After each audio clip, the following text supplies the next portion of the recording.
we presented a memo on the inherited scope of our road infrastructure from the past administration, and that the total length of the roads we inherited and bridges was 18,897 kilometers.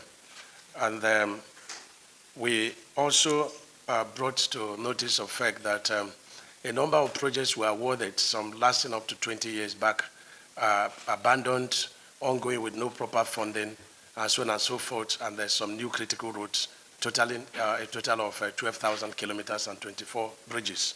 And,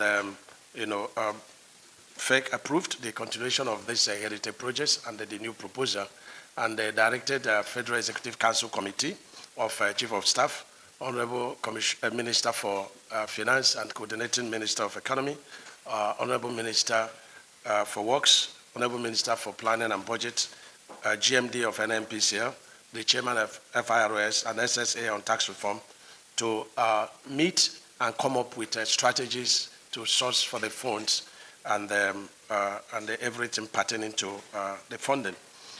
Number two, FEC was also, informed on the ongoing projects and to mitigate so much inflection and variation on the projects to have some of the projects that have attained less completion to be redesigned on concrete, and going forward for new projects to be done on concrete. FEC approved that concept that most of the ongoing projects should be redesigned on concrete, pavement, depending on the level of completion. And if you are doing asphalt, there are also conditions for that. The FEC also approved the coastal road running from phase 1. Phase 1 runs from Lagos to Port Harcourt to Calabar. Phase 2 runs from a spur, tearing off from this stretch to Sokoto and to Ogoja. It was approved to be done on EPC plus F. That's engineering, procurement, and construction plus financing. And 8 roads that were started in the past administration for concessioning that had gone through all the processes were also approved that the financial closure should be reached in the month of November. There were 9 actually, but one was pulled out. That is Lagos Ota Abiokute, and that has been given to the Ogun State government based on their request that they should do the route on their own, and we follow the HDMI, that is Highway Development Management Initiative. No refund for that, but they will do it and toll it.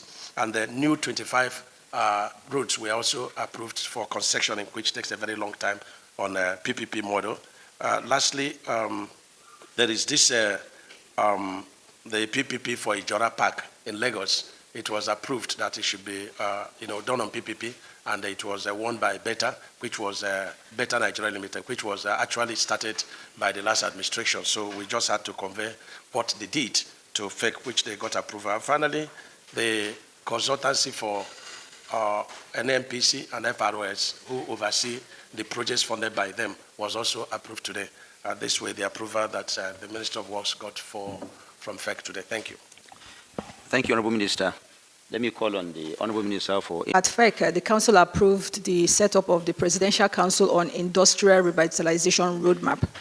That it will be chaired by Mr. President with the following subcommittees under it.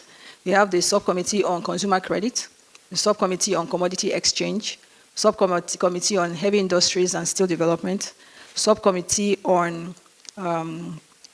I remember the rest of them. It's actually 10 of them. Subcommittee on Trade Facilitation and Ease of Doing Business, and Subcommittee on, anyway, I'll remember and I'll talk through them. What the committees will do will be to sit down and look at all the policies within different ministries, as well as the Ministry of Industry, Trade and Investment. We have a lot of policies, frameworks, and guidelines that should help to revitalize the industries within these different ministries and agencies. And we are supposed to collaborate and come up with a single roadmap for each of these subcommittees or each of these roadmaps. And that is actually geared towards developing the full industrial revival of the economy. in line with the 8-point agenda of Mr. President. At the end of this, we expect to see a boost in investment coming into the different industrial sectors.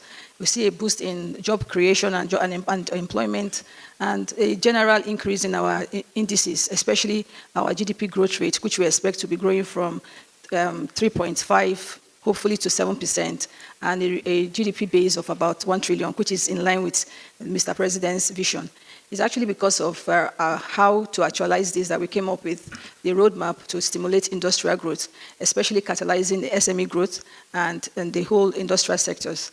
We also talked about, Council also approved the setup of a committee to review the free trade zone setup, to look at the setup, look at the incentives, look at the laws and the reforms, and come up with reforms that will help to stimulate and catalyze the economic benefit of the free trade zones and special economic zones. I'm sorry, I can't remember the remaining committees, but I guess if I remember, I'll come back to it. Thank you.